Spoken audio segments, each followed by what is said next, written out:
Karen Frances McCarthy, welcome to Something Super Spiritual. I am so happy to have you here, and I appreciate you being here to talk about your path and your journey and your book, Till Death Don't Us Part, which I love the title.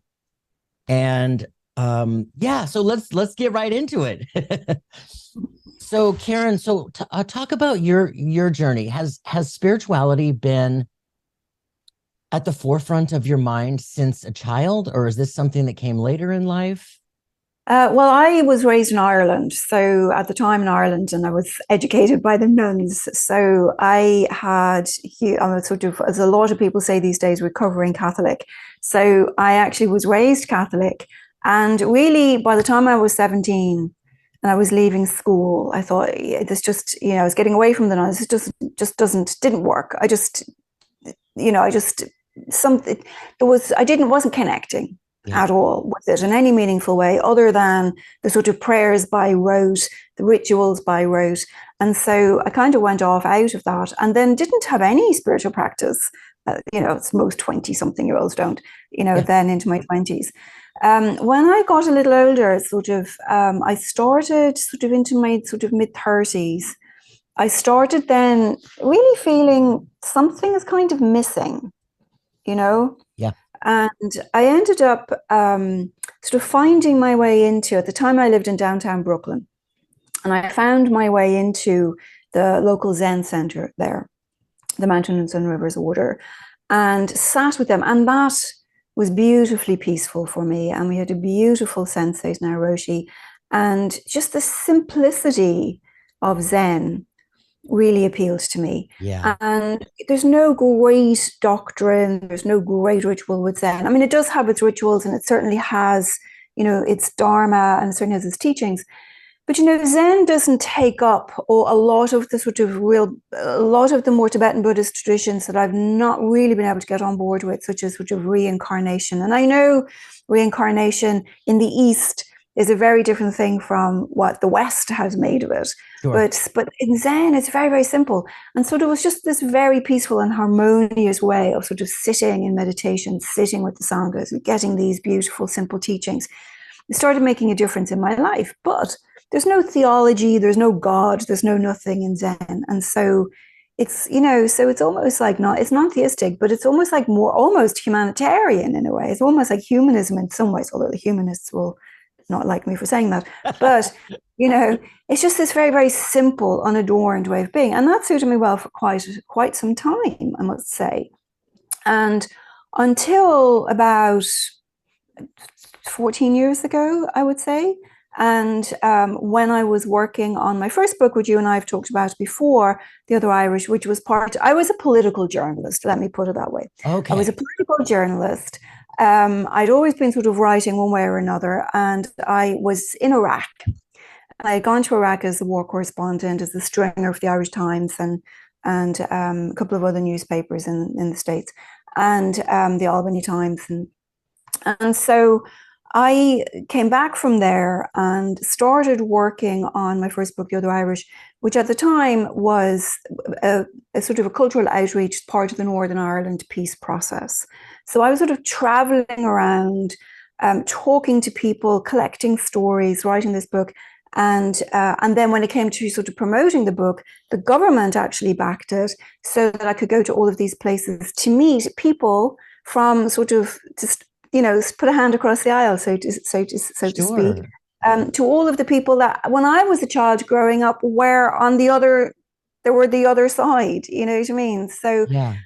as somebody who was raised Catholic, who came from Ireland, I was sort of going around as almost like a cultural ambassador, to meeting and mingling at different festivals and talks and conferences and whatnot. And they held a lot of special events in Belfast for me to come and talk about the book. And it was really a way to show that we were, on the cultural side of it, actually making an effort to reach across the aisle as well. So that was actually quite rewarding, quite challenging, I must say. I can imagine. Yeah. I mean, just silly things, like, I got a phone call one morning from Ian Paisley Jr. Now, Ian Paisley Sr. I'd been the leader of the DUP when I was growing up. We had this booming Northern Irish voice. And my grandmother, every time he came on the TV, my grandma would say, "Get that man off the TV," right?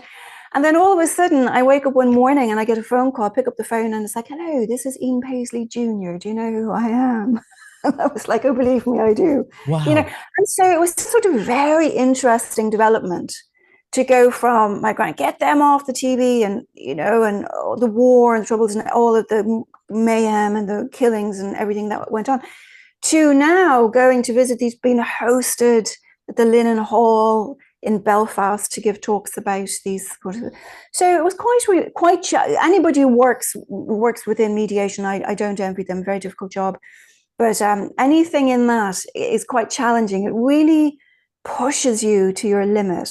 Sure. To really be able to move past all the things that you grew up with and all of the people who were affected. But it's on this other side as well.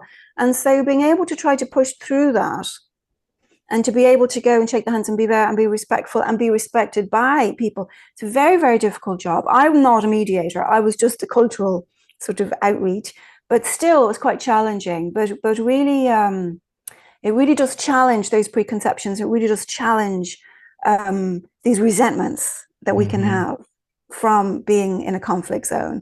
Yeah. And so that was really an amazing experience, I must say. While I was writing the book, I was traveling around the South because the people from Northern Ireland settled. The book was about how the people from Northern Ireland settled the American South. So there's been loads of literature about how the Irish showed up in Boston, Chicago, and New York, and the contribution the Irish have made to America, which we all know. I mean, the Empire State Building is lit up in green on St. Patrick's Day. Yeah. But there wasn't much about the people from Northern Ireland, which is why this became what it was. So I was traveling around down in the Appalachians and traveling around, and it was phenomenal. It was amazing, really, because I grew up with my father listening to Johnny Cash. I would wake up Sunday morning, Johnny Cash. You could hear it through the floorboards. But Johnny Cash's family, the Cash family, originated in Northern Ireland, and so again, I'm on the phone with John Carter Cash, and I was like, my dad is not going to believe this, because he was such a Johnny Cash fan. That's amazing. Yeah, so it was a really interesting experience. But while I was down there traveling around collecting these stories and talking to all these people for that first book, my fiance back in New York died suddenly one afternoon of a sudden massive heart attack. He was only 42. And that was the major, because I had zero interest in religion. Like I said, my Zen practice was really more about just having a meditation practice and peace and harmony, and but it was not about any sort of religion or theology or afterlife concepts or any bowing down, nothing, know. Yeah. So all of a sudden now, and that's what I wrote about in this book, the second book I wrote, Till Death Don't Us Part, that you mentioned, is all of a sudden now I get this phone call. And I was in Virginia because I was actually going over to meet a bunch of NASCAR drivers. And I'm sitting in Virginia, and I was house sitting for this couple who were away. And I'm sitting in this massive big house in the Chesapeake Bay area. And I get this phone call. And you don't know, I ended up staying there. I didn't even come back to New York because I was just, but what started happening in this big old creepy house was floorboards start creaking, electronics started turning on, all the things I talked about in the book. And of course, when you're really rational like me, and when you're a political journalist, and when you have no interest in anything like that, and you sort of what you see is all there is sort of attitude, this sort of happens. And the go-to place is, of course, I must be losing my mind, right? Yeah. But I don't feel like I'm losing my mind. But what other explanation could there be? But you know what I mean? It wasn't like there was anything else going on that you would say, I'm having a breakdown. But these situations that I talk about quite a lot, first half of that book is all about this. These things kept happening. I was woken up in the middle of the night, somebody's sitting on the bed, and you sort of jump up and you think there's an intruder, you're grabbing something to clobber them, and do you know what I mean? Yeah. All this mad stuff was going on. And I thought, I'm out of my mind with grief, and there must be something going on, because I don't feel like I'm out of my mind, but clearly there's no explanation for what's going on here, you know. And strangely enough, I went out for a walk. It was very hot, and I'm Irish, so we don't do well in the heat at all, you know. So my skin doesn't do well in the heat. Nothing does well in the heat. So I go out for a walk when the afternoon heat in Virginia goes down, and I sort of was wandering around, as you do, kind of lost in thought, sort of wandering the streets, and I kind of came to standing in front of this tiny little Catholic church on some street. It was just this little town. I didn't even know it was there. And the bell was ringing, which oddly is kind of reassuring, because it's like you grow up listening to the bells twice a day. So even though you don't want to go into the church, there's something still reassuring about the familiarity of that. And so I'm standing there, this big red door, I'll never forget it, and the bell's ringing. And it turned out 5 o'clock Mass, Saturday, 5 o'clock Mass was starting. Now, I hadn't been inside the church since I was 17 years old, you know, except for a funeral. Sure. So I decided, you know, well, let me go in anyway. I'm here. So I went in and I sat down, and it was one of these really small little country churches with the stained glass windows and the sunshine, and the rays of colored light was coming in the windows. And there was this singer there, and I think, is it a soprano when a man sings quite high? It's like an aria.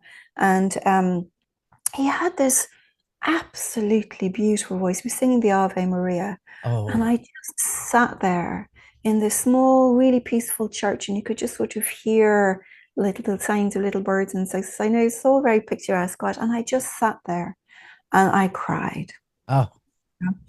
And I'm listening to the Ave Maria, and I'm listening to the priest, and it's all familiar. Do you know what I mean? Oh, everything about the Catholic Mass is familiar.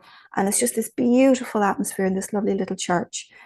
So after the Mass, I pull myself together, and the priest is saying goodbye to everybody. And I thought, I think I'll go in and see the priest and ask him, you know, what does he, you know, this is going on. I think I'm out of my mind. What should I do?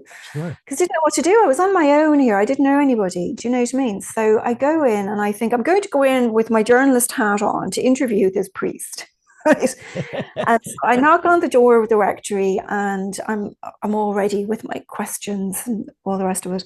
And the priest opens the door, and he's got such a kind face that I promptly burst into tears. And he ushered me in, sat me down, had his housekeeper make me a cup of tea, and I was sort of sitting there having a chat. And so instead of interviewing him, I was just blurting out, oh my goodness. And the priest of all people said, you know, that's very, very normal. Lots of our parishioners have had those experiences. So your loved one is letting you know they're okay. And he said when his father died, they had a grandfather clock in the father's house, and hadn't worked for years and years. When the father died, they'd all come, because, you know, I don't know what they do in Catholics all gather after the Mass, come back to the house for a cup of tea and sandwiches and stuff. And he said they'd all come back to the house after the Mass.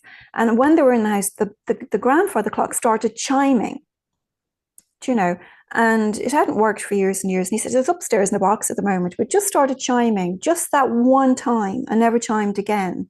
And his mother said to him, oh, that's your dad letting us know he's on his way. I thought, how is a Catholic priest telling me this?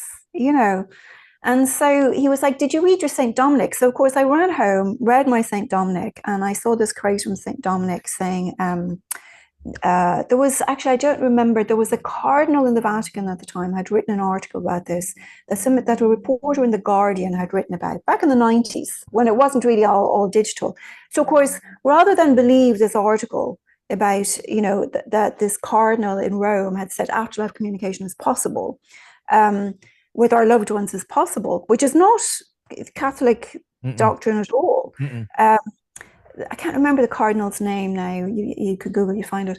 I actually emailed the reporter from The Guardian just to verify that he had indeed written this article, because it was on a third-party website, because back in the day, everything wasn't done. Back in the 90s, everything wasn't online. Yeah. And he emailed me back the next morning. He said, yeah, yes, I do remember that. I did write it. But this was me. I need to go to the reporter at the Guardian newspaper in London and verify he did indeed write that, Yeah. And he did. And I looked up St. Dominic, and St. Dominic had said, do not grieve for me after, what was it? I can't remember exactly, but do not grieve for me. I will be more help to you after I am gone than I ever was when I was alive. And I thought, how did I not know any of this within the Catholic paradigm? Sure. Yeah. And that, I suppose, just for me, and but these are the synchronicities that help. I'm sure if I had been Jewish, a whole different set of synchronicities would have lined up for me. But as Catholic, these are the synchronicities that were lined up for me. Yep. That made it, I thought, well, if the Cardinal and if St. Dominic are saying these things. So I started then going, well, okay, so I started, of course, because I have to verify everything, doing an awful lot of research, doing an awful lot of reading, came across, and then it's that sort of thing that a lot of us helpful people started sort of lining up after this priest, and I came across another lovely man who's in the spirit world now called Professor Lou Legrand, who wrote this beautiful book called Love Lives On, which I'm always recommending for the bereaved, all about what he calls extraordinary encounters with our loved ones in the afterlife. Same thing the priest was talking about. And then I called up the professor, had a few chats with him on the phone, and it just ended up sort of opening up this door to, it's like once you become open to the possibility that something else is going on here, then it almost intensifies. Yeah. And I had been reading all about these signs that Professor Legrand had talked about, and to be so selective, very, very selective about what you read, because as you know, there's so much rubbish out there. So I'm a doctorate, I'm a doctoral researcher as well. So I'm all about who's the source. Yes. Is the source a valid source? Otherwise, don't entertain it.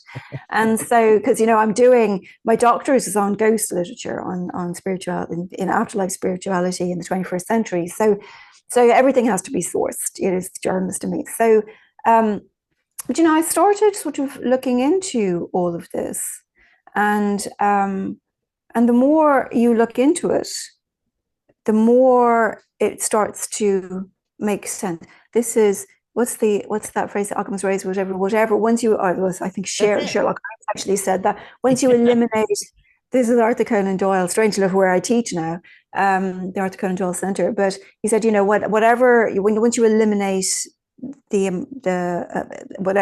you eliminate everything, whatever's left, however impossible, has to be the truth, and that's where I arrived ultimately with. And I said to a friend of mine who was raised Catholic as well, she's from Ireland as well. I called her up, she was in New York, and I said, have you ever heard of this? Apparently there's this thing called signs. People see these little signs around, and she was like, yeah, of course. And I said, so this, and I tell her a bunch of stuff that's going on, and she says to me, you're not getting signs, you're getting burning bushes. Yeah. But that's what it took for me to make that turn. It took an awful lot. Oh, yeah. And so, but now I teach it. So I went and I actually, but what started happening was gradually, once I accepted the possibility, what started happening was other people would pop in. So I'd be sitting with a friend and somebody, now that doesn't happen anymore, but that can kind of happen in the early days when you start to, Yep. And what started happening, people were popping in, and I was getting all this information, details from them and messages from them that I couldn't possibly have known, because I didn't even know who they were. Mm-hmm. And so a few people encouraged me to do something with it. Now, I called my mother, who was still in the physical form at the time, and I said to her, have you ever heard, because she was very Catholic, but she was also really a realist, so, but she'd had some of these experiences herself and dismissed them. But she also reminded me that when I was a child, I had all of these experiences. Like I used to scare her because I would be having conversations with adult conversations at 4 or 5 years old with people in the living room that she couldn't see, Of course. So she thought imaginary friends, but imaginary friends are usually little creatures, other kids. Yeah. These were like, and she would say, who are you talking to? And I'd be like pointing up to that man. So these were adults. And I do remember waking up in the middle of the night, and I would just sort of see somebody at the end of the bed, which as a child never seemed unusual to me. Sure. But once I got into my teens and got into the anti everything but what I can put my hands on, it sort of went away. So with this, like that was back, you Oh, know. And so wow. a couple of people, the Edgar Casey Centre I was teaching at, or I was at the time, not teaching, and I was sitting with the group at the healing group, the Edgar Casey Centre, and one of their lovely healers there said, you know, we overheard something going on. It's in the book. I won't go into it all now, but where a woman came and with, you know, with the whole message, a bunch of flowers for somebody in the group, in the healing group, you know, and afterwards we're sharing it. And it was just such a moving message for this young woman who had been dumped by her boyfriend that day. And she was really messed up. And her gran had come and give her this little message. And she knew exactly who it was. And, you know, so Peter Goldbeck there was saying, you really need to do something with this.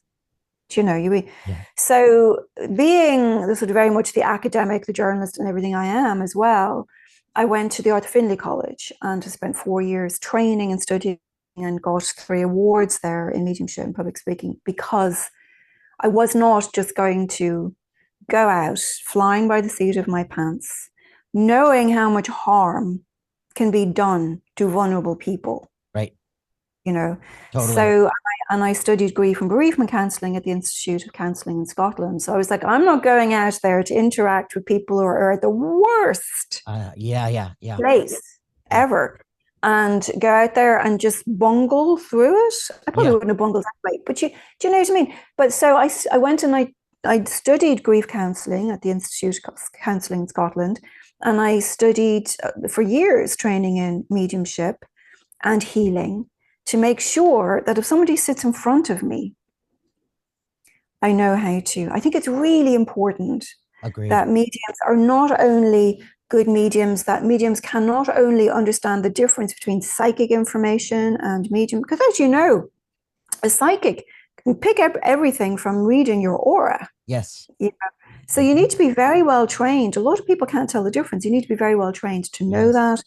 Thankfully, at the college, I had some great tutors who really made us work. Yeah.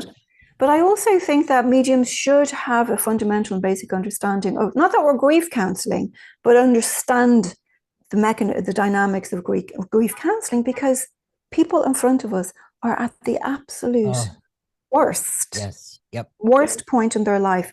And we need to be able to do more than just snatch a bunch of facts. We need to be able to see where they're at. We need to be able to embody and make the loved one's presence felt, not just rattle off 10 facts that you could pick up from reading the aura. Totally. Yep. So that was so important to me to do that right. So I spent a lot of time studying and training before I would ever say, okay, let me try to help you.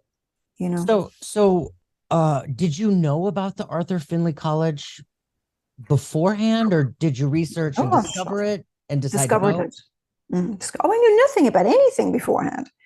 I mean, I didn't even know about the cardinal in Rome, and I'd been raised Catholic. You know, I didn't know anything about anything. No, it was during, I did a substantial amount of, I'm always researching. So I did a substantial amount of research. I came across the college, and because I spent a lot of time in Dublin, it was a short hop over. So when I was in Dublin, I hopped over to see, and I was very fortunate because my first ever mentor was phenomenal Glenn Edwards. I love him. Yeah. So, and it was just shortly before he died, but Glenn takes a very Eastern style and Eastern ethos to mediumship, which really suited me coming out of Zen, or coming from Zen, I say. And so it really resonated with me, what Glenn was talking about. So I sort of embody that a lot, and I'll bring a lot of Zen and a lot of Glenn's teachings into my own mediumship, so that it's all about presence, And but I also teach, when I'm teaching mediumship, I bring a lot of Zen and a lot of Glenn's teachings. And I recommend, so if people, when people come to take mediumship classes, they get a reading list, and they go off and read some of Glenn's book and some of Silver Birch, obviously, and a few other things. So that they are coming from a more grounded place than just sort of going around snatching bits of information like apples off a tree, which unfortunately is a lot of the way mediumship is taught. Oh, yes. How long after your husband passed did you get to the Arthur Finley? How long was that? Probably, God, I don't really remember. We weren't actually married, my partner, but I think it must have been about a year, I would say, maybe. Oh, I know that, okay. yeah, I know that winter after he died. Oh, I was writing my first book. So I finished it, handed it in to my agent, and I went to Dublin basically, and I went to bed for 3 months. Got it. And that was the first winter. And then I think the next time I was home, I started popping across to the college. Yeah.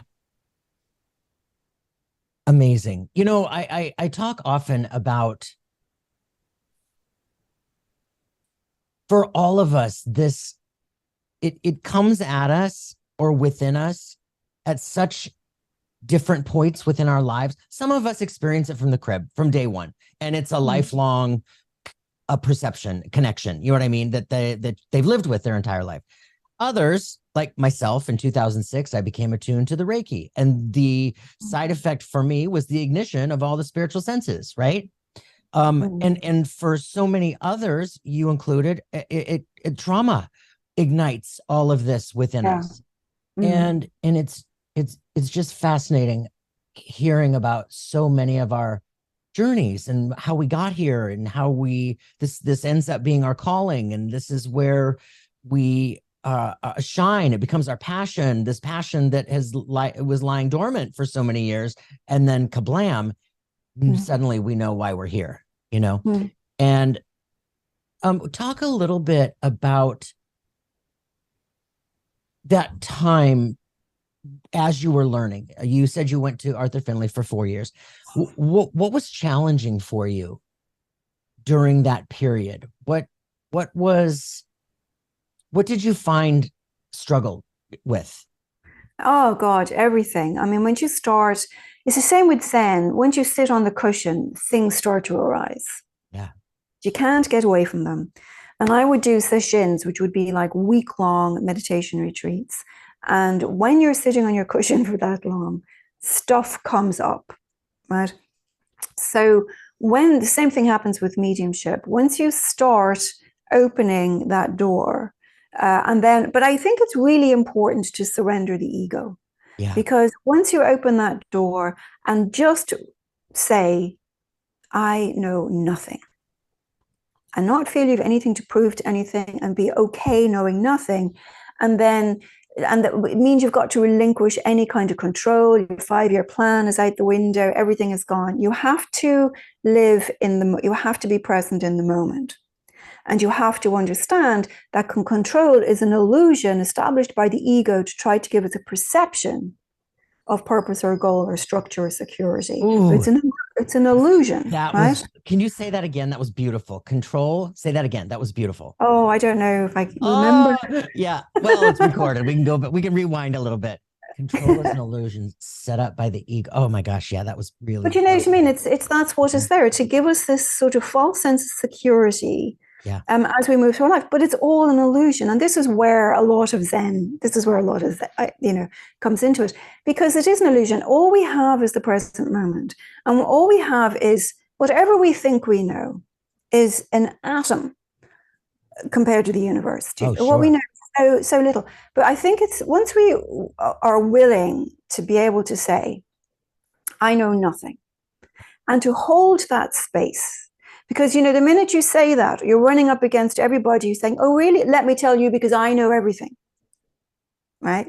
You've got to be able to hold that space and not be pressured, not be intimidated, and just be able to sit there on your cushion quite humbly saying, how can I contribute? Because I actually know nothing. Yeah. So show me how, right? And starting from that sort of place of humility, I think is really important. And so once you start from that place, all of the old little, what would you call them? Things, constructs that we create to identify ourselves by fall away. And so all of those little security blankets I have, oh, well, I'm really smart, and that's a security blanket because I can be confident about my intelligence. You've got to let it go. My sensei, Koshin Sensei, who I sit with now in Chelsea, he said there recently, and I've told him I will attribute this anytime I tell the story, is that we actually go through life like Frankensteins, you see. We piece together bits of all of our experiences and all of our reactivity to those experiences and all of our beliefs about ourselves and all of these notions we have about ourselves, and we slap ourselves together so that we end up like a Frankenstein. And all of it is attitude, experience, reactivity, attachments. That's all that is. Yeah. What's beyond that Frankenstein is where we need to be coming from. And so I feel that that's a really important thing that's not really taught in mediumship, that I feel like I teach it because I come from a Buddhist background, but is that that's so important for mediumship, to whatever we do, to do it with humility. Oh, yes. You know? Yes. And so to circle back to your question, moving back into, it was such a relief, actually, and I wrote about this in my book. It was such a relief to get to that point of going, you know what, I know nothing. God, what a relief. Yeah. All the pressure to have answers is gone. Do you know what I mean? I'm just me. I'm just here. I'm just going to listen. The Dalai Lama says, if you listen, you'll learn something. If you speak, you repeat what you know, right? Yeah. So I'm going to listen to learn something, right? And that was the way that went. So what happens when you come from that place is everything starts coming up. Yes. All the attachments, all the little Frankenstein pieces, they all start coming up. You know, all the anxieties come up, and you start looking at them. And when they come up, you see, you can look at them. You can't look at them when they're whistling around in the dark, right? Right. And so when they come up, you can look at them. And all those little anxieties and all those little security blankets and all those little reactions and all of this, so-and-so says something, does all those triggers we have, all of a sudden now, there they all are out in the light of day. Yeah.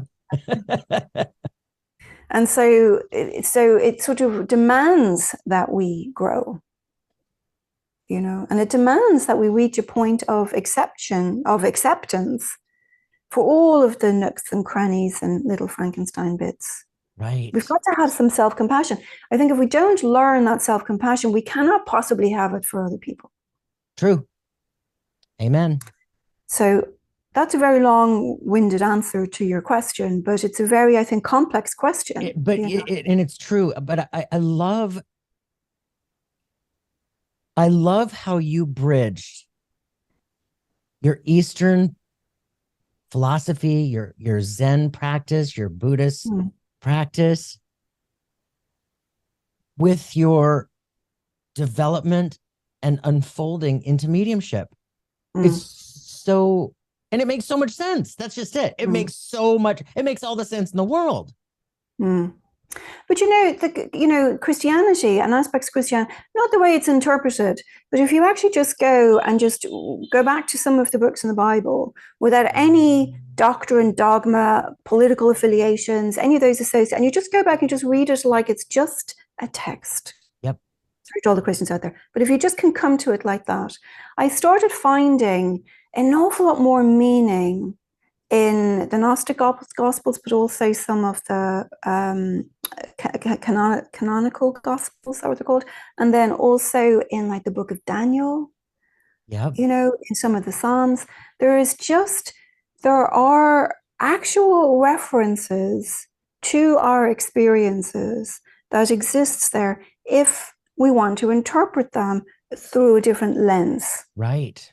You know, and so I found that actually quite interesting, you know, not Deuteronomy or Leviticus, but I did find that Corinthians, another beautiful book, there are actually some of these beautiful references of humility and surrender and openness and continuity that exist within the book as a text. We can just read it as a text for ourselves and dispense and just move aside what we've been told, the way we've been told to interpret it. Sure. And I do think when you boil down all religions and spiritual practices, you find that thread of commonality with all of them. Yeah. I totally feel that with it as well. Yeah, completely. Yeah. So how has your connection with the divine changed from before, when you were sitting in Zen and practicing the Buddhist teachings and whatnot, compared to where you are today after over a decade of this work? Yeah, so there is a bit of tension between Zen and, say, spiritualism or mediumship, for in that Zen doesn't necessarily subscribe to communication with the hereafter, because for Zen there really isn't a hereafter, right? And in that sense, but I think that we have to, I think in the end we have to just try our best to be ethical and to be compassionate and to be kind and to take responsibility for our own reactivity, our own triggers, how we meet the world, so that we're not bringing a bunch of garbage into the world, so that we can kind of move through it. If we are peaceful inside, we'll emanate that, and so I think it demands that we do a lot of personal development as well. And so I'm not really one to subscribe to only spiritualism, all the answers, only Catholicism, only Zen, all the answers. Mm-hmm. I really do kind of in myself have more of a syncretic approach to these spiritualities, so Zen is enormously powerful and helpful here. And then mediumship and spiritualism is enormously powerful and helpful here. And then being able to marry them together, I don't see a conflict within me of being able to put them together. They're separate doctrines, or their dharma and their doctrine obviously are not necessarily going to overlap. But once you get past that, it makes an awful lot of sense. It does. They really support each other. Mm-hmm. So I don't have a concept of God the Father in the Christian way. I don't have that. I do have a concept of, and I'm very interested in science. I was actually, before I started my doctorate, I was researching a book on science and spirituality in Ireland. So I got very much into looking at these inroads. Is that I think that we need to question, and we need to listen and experience and be present. And we need to really, at the end of the day, just be good people. As the Dalai Lama said, my religion is kindness. Kindness, yes. That's simple, And whether that kindness is helping somebody, get on a bus, or helping somebody to reconnect with their son who just died, or whatever that kindness may be, kindness is kindness. Yeah. And should be manifested in whatever way we can, to all things, to the planet, to the animals, to everything, Yeah. And so I had no concept of the divine before my partner died, right? Now my concept of the divine is more of a, I don't want to sound new agey about this, but more of a sort of a continuum, more of a kind of a power of a consciousness, more of a unification of a sense of oneness. Yes. I don't think we can begin to fathom what a God concept is. Oh, I think that our human brains are not capable of truly grasping the full effect of the divine, of unconditional love, of that power. Yeah, power. Absolutely. Absolutely. I was going to say you must be psychic, because as you were talking, my next question was going to be, how do you experience the divine? And you just answered it. I think you experience the divine in being here, being present, being kind, contributing, trying to be helpful to other people, to the planet, to the animals. Yeah. That's it.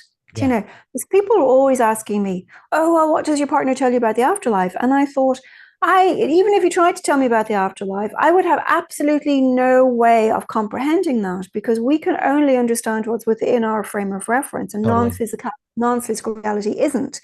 So all he can do is approximate. This is why you realize Jesus spoke in parables. Yes, great point. Yeah, you couldn't understand otherwise, right? And so if he's giving me information that is a metaphor, how accurate is it actually for what the afterlife is like? But more than that, I always feel if I was supposed to know what the afterlife is like, I would be there.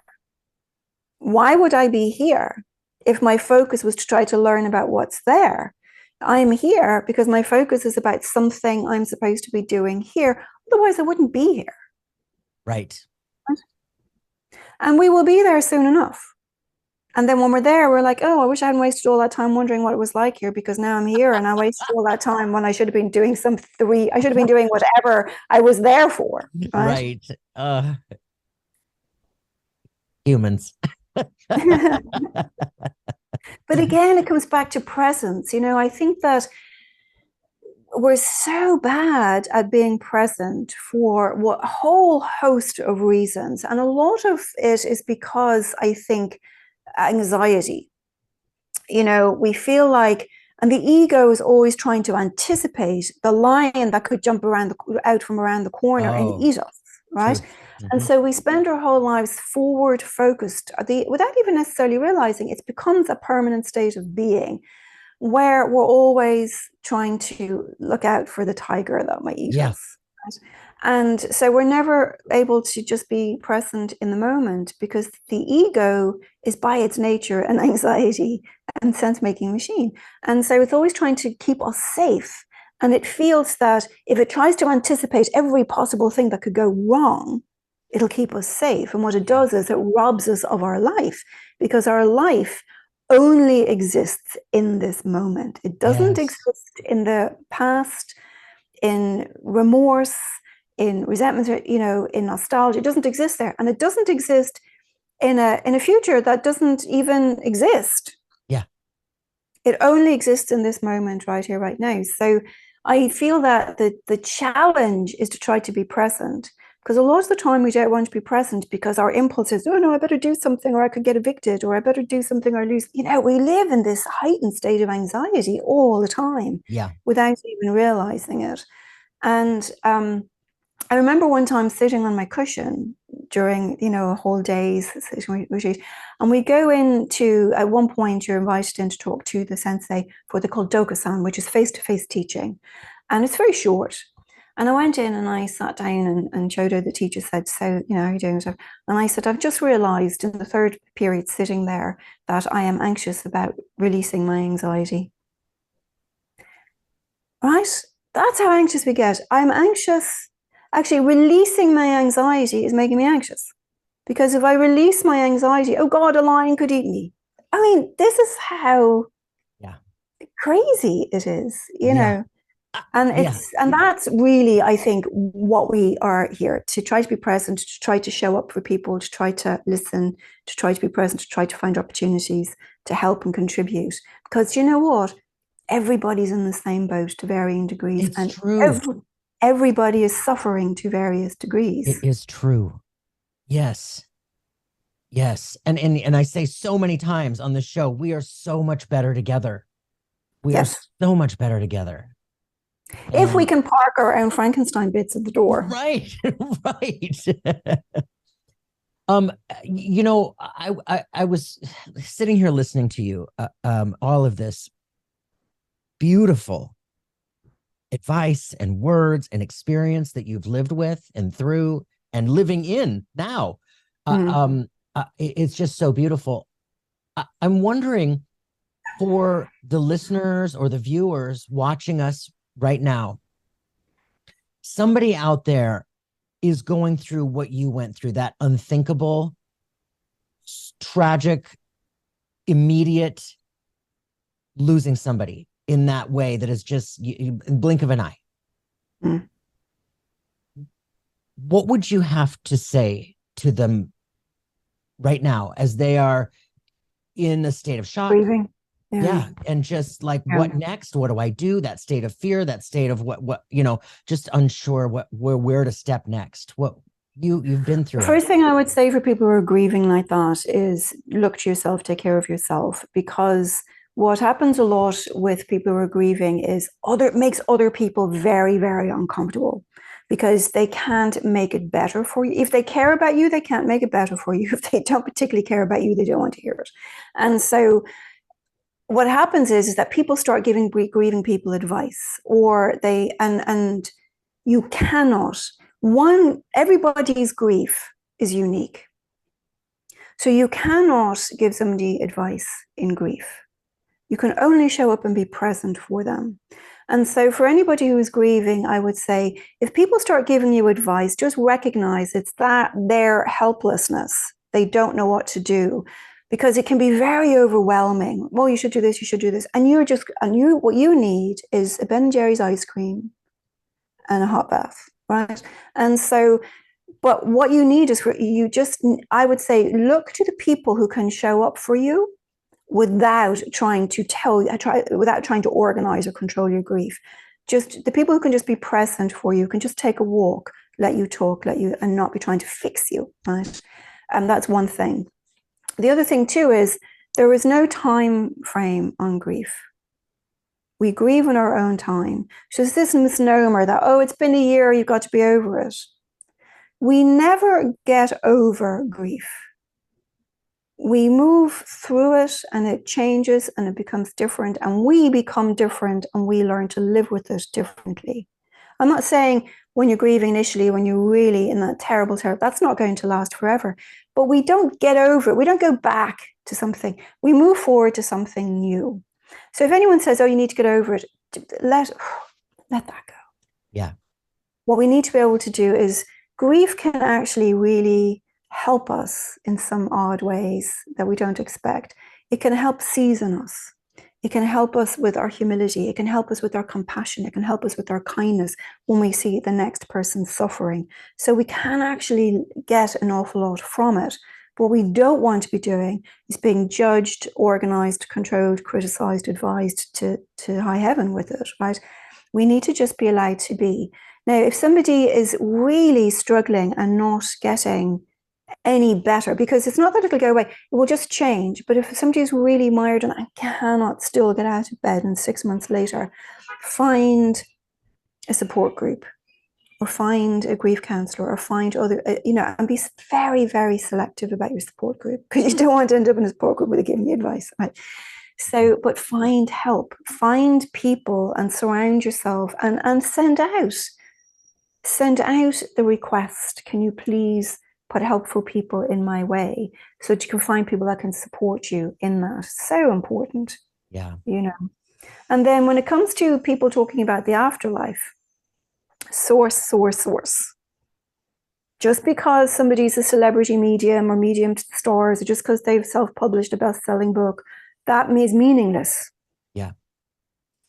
You need somebody who comes from a solid, educated background, who has had solid training and experience, who understands grief. Will be very, very, I am fearful for the vulnerability in people, and some of the way people they get exposed to and the things they get exposed to. Be hyper selective about who you read, what you take in. Just because somebody says something does not make it so. Right. I'll say that again. Just because somebody has an opinion does not mean it is true. Right. And that's so important to learn, because, when people were in the situation I was in, or you were in, and are in that situation now, where it's just sort of the gates have blown open, your mind is just blown, you have no idea what's going on, you're reading everything, talking to everybody, trying to understand. It also opens you up to a whole bunch of unfounded opinions. And that's where we really need to be very, very careful. That's good stuff, Karen. It can be so harmful, Yeah. I mean, I was on the receiving end of it myself. And oh my God, some of the things mediums told me, I had the benefit of then I'd be able to go get out of there and go communicate with my own loved one and get the proper answer. But people who don't have that ability can't do that.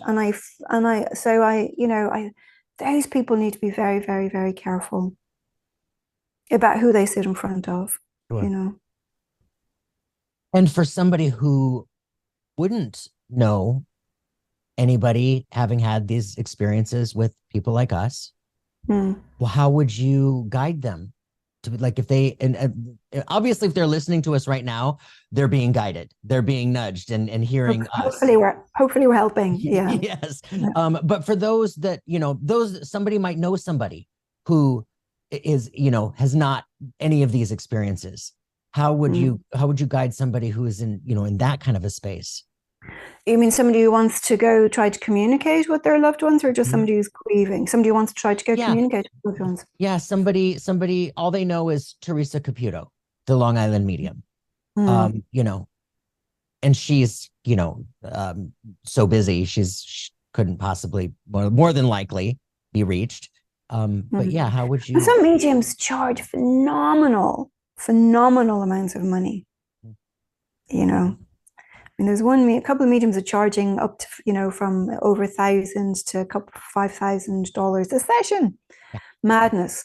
So I would say, if you know somebody who's word of mouth, who's had a good experience with a medium themselves, but make sure it's a good experience, because a lot of the time you see your grieving person who's not mediumistic is not going to be able to tell whether somebody's working just psychically, just reading them, or whether they're actually communicating. So if you've got a really, really solid referral, for example, the college has a list of tutors, any one of them, and they're all very reasonable. They're all within the spiritualist, umbrella, very reasonably priced in terms of what they're charging. Someone who has had training, and I know people say, lots of people will argue with me about this. We don't need training, it's a natural ability. Well, do you know what? You said this yourself at the top of this. We all have this ability. Mm-hmm. If I'm going to go for neurosurgery, I want a trained neurosurgeon at medical school, not somebody who's just got natural ability. Right. For they crack open my head. Right? Yeah. There is this very strange thing in contemporary society where there's not enough, in so many, especially in this area, there's not enough emphasis or value on actual formal education and training. And just because you've got a natural ability doesn't mean anything, frankly, to me. Because, it's like music. Everybody has some musical ability. Some people can write a concerto. I can play chopsticks, right? Yep. It's the same. We're all on a spectrum. So I would rather somebody go to somebody who has been tried, who's been tested by a responsible body, who's been properly trained, who's got that validation, unless you're in a good space, in which case, if somebody says a bunch of stuff to upset, you can probably toss it off. But who goes to a medium because they're in a good space? Right. So Karen, what have been your greatest influences that have given you that edge in teaching and doing what you do for the students today? Well, I'd say a lot of, in terms of the afterlife work, will be Glyn and Glyn's philosophy, which is fantastic, and also a lot of Zen and all of the presence of Zen. But I also was raised by an Olympic swimming coach. And so I was raised in a high performance environment, and so as I was growing up, I very much learned from my father that really what it's all about is helping people to be the best they can be, and so teaching has to be very individual. You can't just come with a blanket. Here's our curriculum. This is the mark you all have to reach. That you have to be able to see where the students are, where, for my father, where the athlete was, see where their strengths are, see where their weaknesses are, meet them there, and then bring them forward from there. And that's how you end up being a high performance type of teacher. That is really beautiful. And I really appreciate that. I really appreciate that, given some experiences I have had with other teachers where I felt like I was expected to come out of this a Stepford medium, like just like everybody else, just like this, and it was so upsetting to me because that's not me. I'm not going to come out of this being a Stepford medium, being like everybody else. Help me be me in absolutely. This. Yeah, I love that. Yeah. So that's something I definitely learned from my father, was to meet people where they're at, to play to their strengths and help them compensate for their weaknesses, and then allow them bring themselves, because everybody's going to be different. And that's, I do feel, what you learn from a high performance coach, including for myself. I was very fortunate. to being raised within that environment myself. Yeah. But yeah, no, it's absolutely true. We're all different. We all have different strengths, and people are going to, it's just the nature of it. And as you say, we need to be able to work to our strengths with mediumship. Yeah. And we need to be able to do the best we can with where we're weaker, but play to our strengths so that we can actually really be helpful. Thank you. Karen, this has been amazing with you. Oh, good. Well, I hope it's helpful. Oh, I think it's so helpful. And I just, again, I'm going to say it again. I love hearing your experience and how you grew through your experiences being, originally Catholic and then Zen and then originally Catholic and then an atheist and then Zen. Then atheist. Oh yeah, yeah. So I mean, to be able to grow in the way that you did it's just so beautiful because they're all so different. We all come to this place in such different spaces, but yet it's all still somewhat the same. It's just all a little bit of the same of different. And it's just beautiful. Before we say goodbye, I would like you to let people know where they can find you. Let people know where they can find your books. Till Death Don't Us Part. I know you gave me the what is the version that I read with that? Yeah, this where it's stamped across the pages where it's. Yeah, that's Till Death Don't Us Part. We sent you a review copy, right? Yes, the review. So anyway, I'm just saying I want the original. So I'm gonna, as soon as we're done here, I'm going to order the original. So that's the book. Till Death Don't Us Part. It was published by White Crow Book in the middle of COVID. And but thankfully ended up being an Amazon #1 hot new release and an Amazon bestseller despite COVID. Yeah. And so that was marvelous, and I've gotten some fantastic feedback on it as well. In terms of the writing, I am actually a writer, so it's actually written to read like you would read fiction. It's not just then I went to the store, then I went here, then I went there. It's actually written. I've gotten some great reviews from New York Times bestseller, an Academy Award nominee, a Peabody Award winner, because it's actually written to really draw the reader in. It's not just here's a non-fiction account of my life. And so I've had loads of people email me and say, "God, I picked it up and read it in one sitting." Yeah. So which I feel is always a testament to the writing. But I always say, if you're going to write, I think Hemingway said it, write hard about what hurts. The more honest you can get about that, the more healing it becomes for you, and then more relatable it becomes for somebody else. Yeah.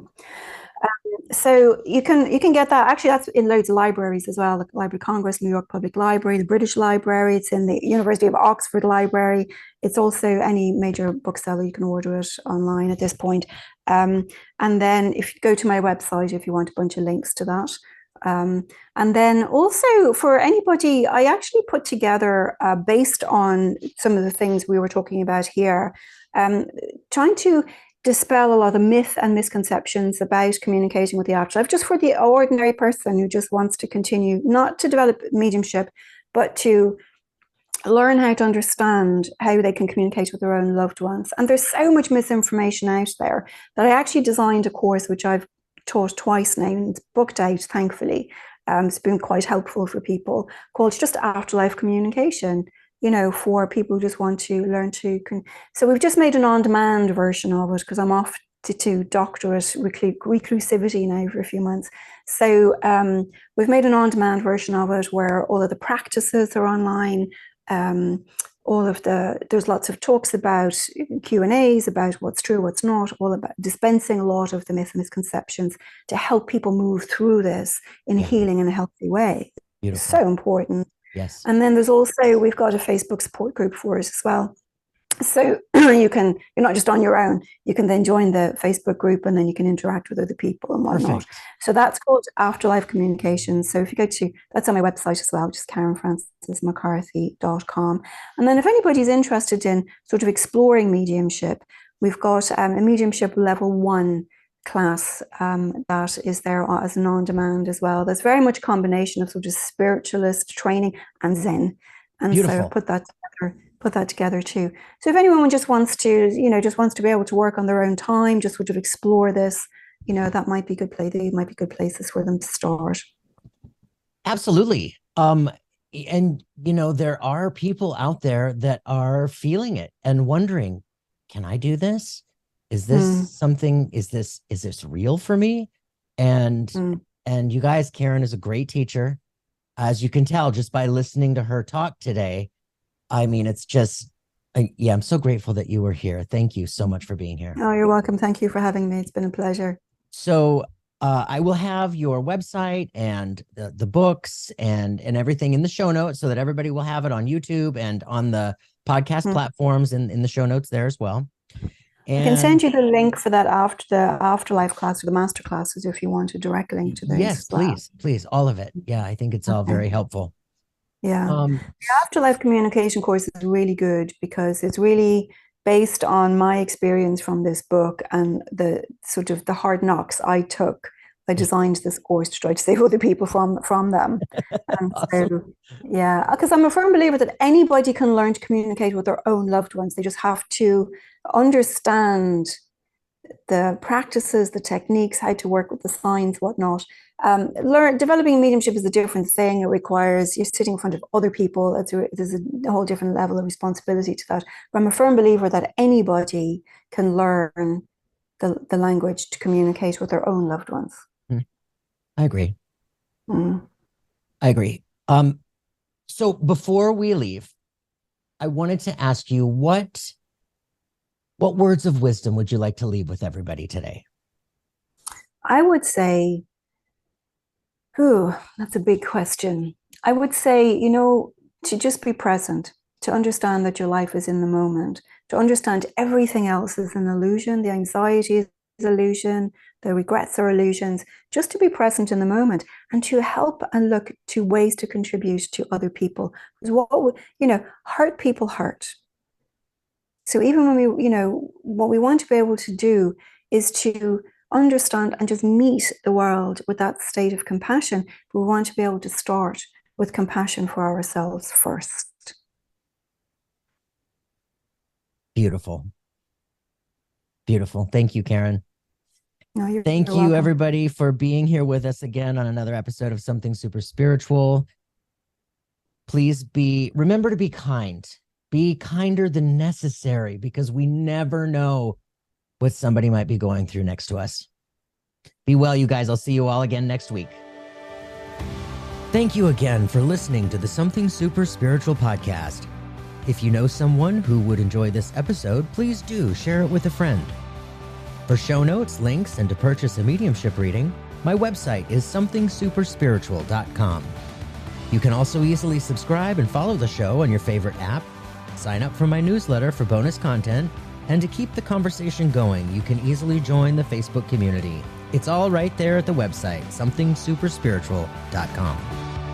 Signing off for now, namaste.